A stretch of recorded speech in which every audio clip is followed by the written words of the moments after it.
Começa agora o Norte Investigação. Eu sou o jornalista Cardinô.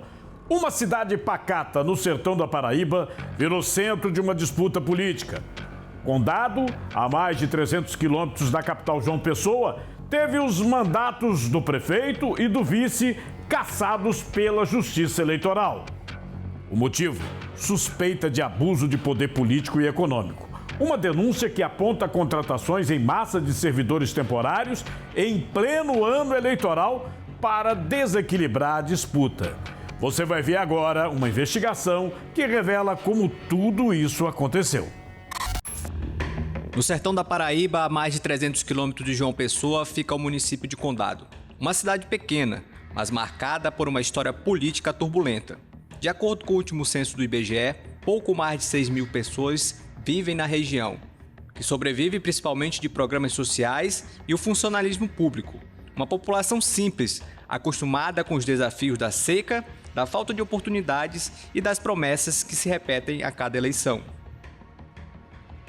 Apesar de ser um município distante da capital e com poucos habitantes, Condado virou o centro de uma disputa política emblemática. Em junho deste ano, a Justiça Eleitoral tomou uma decisão que mexeu com os rumos da cidade. Determinou a cassação do prefeito Caio Rodrigo Bezerra Paixão e do vice-prefeito Francisco Pereira dos Santos Júnior. Então houve a cassação na primeira instância.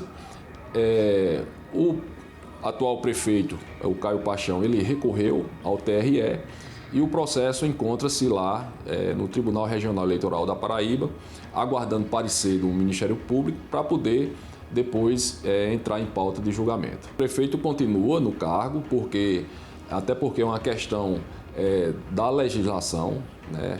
Hoje, quem perde o mandato ele continua no cargo até enquanto houver recurso, podendo ficar até o TSE, né? O Tribunal Superior Eleitoral, que é em Brasília. Os dois são acusados de abuso de poder político e econômico durante as eleições de 2024. O que está em discussão é uma manobra que, segundo a Justiça, teria desequilibrado o processo eleitoral, um aumento expressivo e sem justificativa legal na contratação de servidores temporários pela Prefeitura.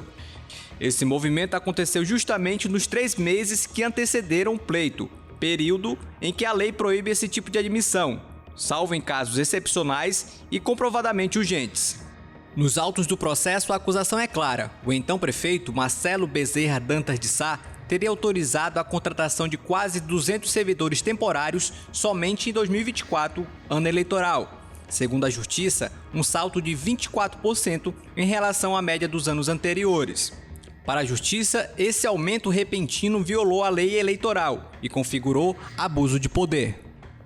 Olha, o cargo comissionado, ele está previsto em lei municipal. A Câmara tem que aprovar a existência daqueles cargos comissionados, que são cargos de livre nomeação do prefeito. Nomeação e demissão. O prefeito pode nomeá-lo e demiti-lo a qualquer hora. Esse é o cargo comissionado e ele tem previsão na lei. Tem que ter uma lei prevendo esses cargos comissionados. O cargo temporário, ele também está previsto na Constituição. São cargos de excepcional, o nome já diz, excepcional interesse público. E é por um tempo determinado, certo?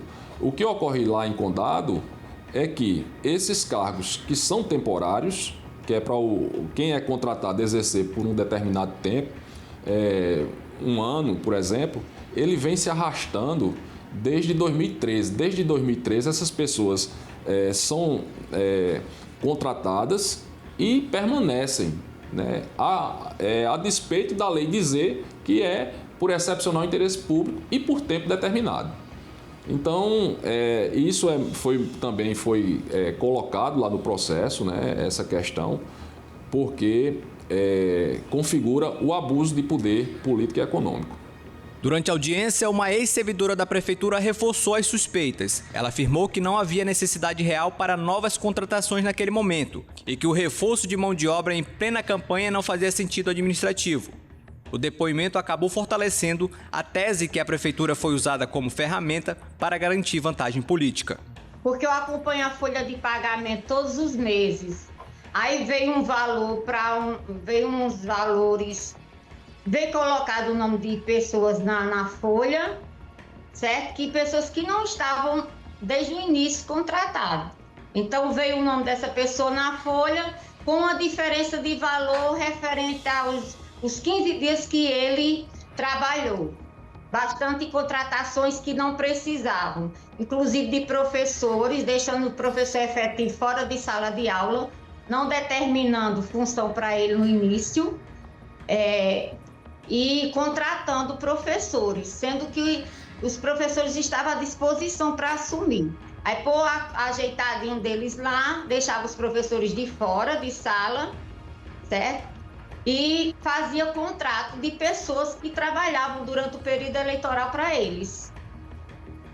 Que a gente conhece que são as mesmas pessoas que já vêm sendo repetidas há anos atrás. Esse caso de Condado chama atenção porque expõe um padrão recorrente em municípios pequenos do Brasil. O uso da máquina pública como ferramenta de poder político. Quando a Justiça Eleitoral aponta que contratações foram feitas em excesso, sem justificativa, em pleno ano de votação, a suspeita é clara. Manipulação da estrutura pública para conquistar votos. É preciso lembrar que cada contratação representa não apenas uma folha de pagamento, mas uma família impactada. Um eleitor que passa a depender diretamente da prefeitura. É essa dependência que pode transformar um concurso ou um contrato temporário em moeda política. Outro ponto que merece destaque é a falta de transparência. Se a lei proíbe admissões nos 3 meses que antecedem a eleição, salvo em casos excepcionais, como explicar um aumento de quase 200 contratações? O Tribunal de Contas apontou 24% a mais de admissões. É um número expressivo, muito expressivo, expressivo demais para ser ignorado. E por fim, o caso mostra a importância do eleitor estar atento, porque o abuso de poder não se revela apenas em grandes esquemas de corrupção nacional, mas também no detalhe, nas pequenas cidades, onde cada voto pode ser decisivo. Uma candidata denunciou que em 2020 sofreu um atentado a tiros quando fazia campanha em uma comunidade rural. Acompanhe agora o desdobramento desse caso. Mas, para compreender como o pequeno município chegou a esse ponto, é preciso voltar alguns anos e entender a sucessão de fatos que alimentaram uma crise política que parece não ter fim. Em 2021, apenas 39 dias depois da eleição municipal, o então prefeito de Condado, Jorge Henrique, conhecido como Jorginho, surpreendeu a todos. Ele renunciou ao cargo alegando problemas de saúde. Segundo o próprio, já vinha enfrentando um quadro de depressão desde a campanha e precisava se afastar para cuidar da doença. A saída abriu espaço para o vice, Marcelo Bezerra de Sá. E é justamente aí que a história começa a se entrelaçar. Marcelo é primo do atual prefeito, Caio Rodrigo. Durante a gestão do primo, Caio atuou como secretário municipal. Para a acusação apresentada ao Tribunal Regional Eleitoral, as contratações feitas por Marcelo tinham um objetivo muito claro: beneficiar a futura candidatura de Caio, mantendo a influência da família do poder municipal. Mas o histórico político de Condado não é marcado apenas por disputas eleitorais. Há registro de episódios de violência e supostas intimidações. Nas eleições de 2020, uma candidata da oposição sofreu um atentado a tiros durante uma agenda da campanha na zona rural do município. Nós estávamos indo pedir voto na Estrada do Limão, chegamos na casa de uma senhora lá, fizemos o trabalho de pedir voto, fizemos tudo direitinho. Na volta, quando nós estávamos voltando, 2 homens encapuzados dispararam. Eu acho que foi 4 disparos. Aí o candidato a vereador, Renato, só vi quando ele falou assim: se abaixa. Depois que eu me abaixei, aí eu não vi mais nada. Ele foi só passando o carro por cima das plantas, das coisas, sabe? A gente tá aguardando a perícia, o carro foi periciado, mas até agora a gente não tem resultado nenhum. A senhora tem alguma suspeita? Não, porque nós não chegamos a ver os indivíduos, nem a placa de moto, nem nada. Eu mesma fiquei aperreada, já me abaixei quando ele mandou nós se abaixar, me abaixei e não vi. Naquele momento, a candidata Maria Elândia concorria contra a chapa apoiada pelo atual prefeito.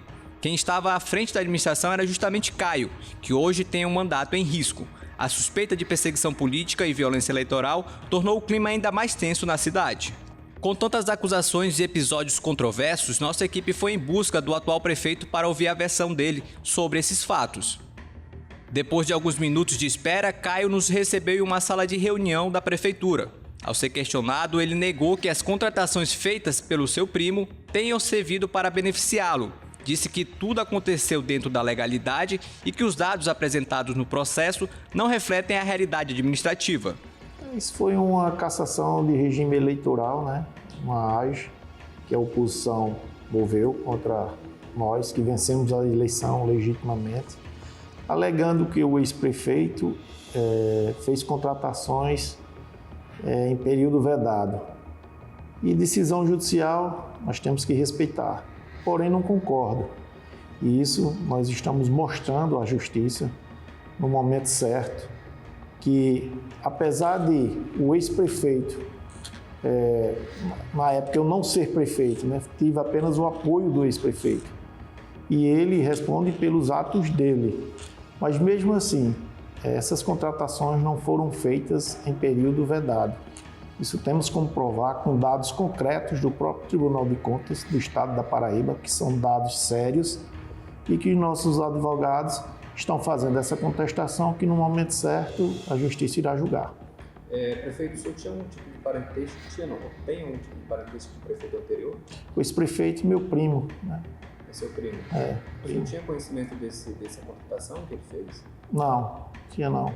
O prefeito também rejeitou qualquer acusação de que tenha tido influência direta na gestão do primo. Segundo ele, sua atuação como secretário se restringia às funções técnicas do cargo. O senhor tinha algum tipo de influência dentro da gestão do seu primo? Não, influência de secretário, né? Submisso ao prefeito, né? Cumpria ordens. O senhor não ditava regras? Não. Já sobre o suposto atentado a tiros contra a candidata em 2020, Caio foi categórico. Afirmou não acreditar que o episódio tenha de fato ocorrido, levantando dúvidas sobre a veracidade da denúncia. Inclusive, nessa época, eu era prefeito, quando supostamente houve esse atentado. Que, inclusive, eu, como prefeito na época, pedi que a Polícia Federal investigasse, pedi que a Polícia Civil investigasse, e essas investigações nunca chegaram ao fim e que mostram que, na verdade, foi uma farsa, não foi um atentado.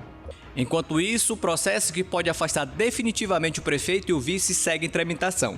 A Justiça Eleitoral ainda não definiu uma data para a conclusão do caso, mas, até lá, Condado continua vivendo sob a sombra da instabilidade política, um impasse que há anos molda o destino da cidade.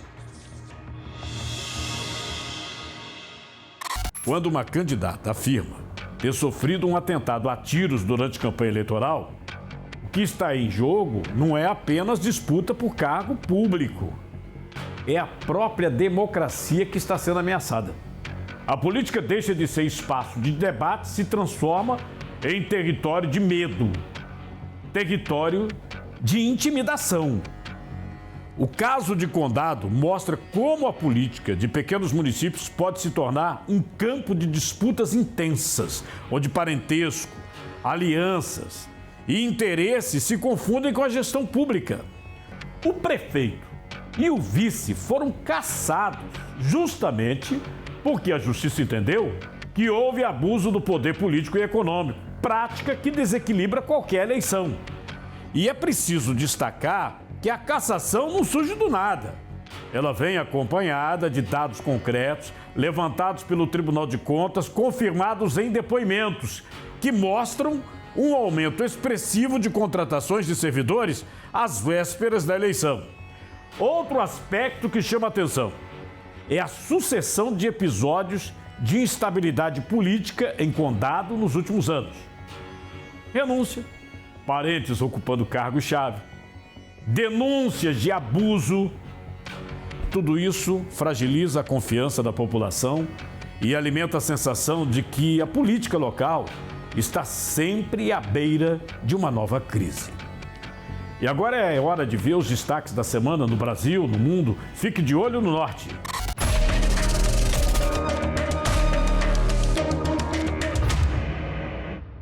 O do Acre recebeu a entrega dos equipamentos do programa União com Municípios em Rio Branco. A iniciativa do governo federal busca apoiar cidades amazônicas no combate ao desmatamento e às queimadas, com investimentos que chegam a 826 milhões de reais. Municípios prioritários que aderiram ao programa recebem recursos e serviços técnicos para monitorar o território e fortalecer ações de proteção da floresta. As cidades prioritárias que devem receber são Sena Madureira, Rio Branco, Tarauacá, Feijó e Manoel Urbano. Uma empresa de transporte coletivo de Rondônia foi condenada a pagar R$6 mil de indenização a uma criança com paralisia cerebral. O caso aconteceu em julho de 2024, quando o menino e sua família ficaram mais de 4 horas na rodoviária de Ariquemes, interior de Rondônia, sem apoio, conforto ou informações após o ônibus atrasar a viagem para Cacoal, que estava marcada para as 11h35 e só saiu às 15 horas. Segundo o Tribunal de Justiça, a indenização não se justifica apenas pelo atraso, mas também pelo tratamento inadequado, desrespeitando a condição especial da criança. A empresa recorreu, mas teve o recurso negado pelos desembargadores. O crime aconteceu em uma loja de conveniências localizada na Avenida Dom Aparecido José Dias, bairro Cidade Satélite, aqui em Boa Vista, Roraima. Os dois criminosos levaram do estabelecimento uma garrafa de energético, outra de bebida alcoólica, além de uma grande quantidade de dinheiro. Imagens de câmeras de vigilância mostram o momento em que os dois indivíduos aparecem ameaçando a recepcionista do estabelecimento. Eles pedem dela uma sacola plástica para guardarem as duas garrafas. Logo em seguida, a mulher aparece dando a eles, todo o dinheiro que estava no caixa. O dono do estabelecimento utilizou essas imagens para acionar a polícia militar, que consegue localizar os indivíduos poucas horas depois. Eles foram encaminhados para a central de flagrante, onde devem prestar depoimento, passar por audiência de custódia e ficar à disposição do Poder Judiciário.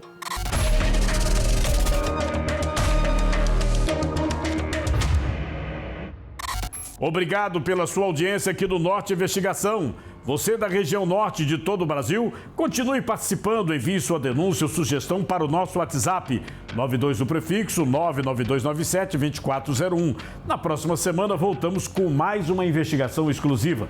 E lembre-se, estamos também no site norte.com.br, nas redes sociais e pela Rádio Norte FM. Até lá!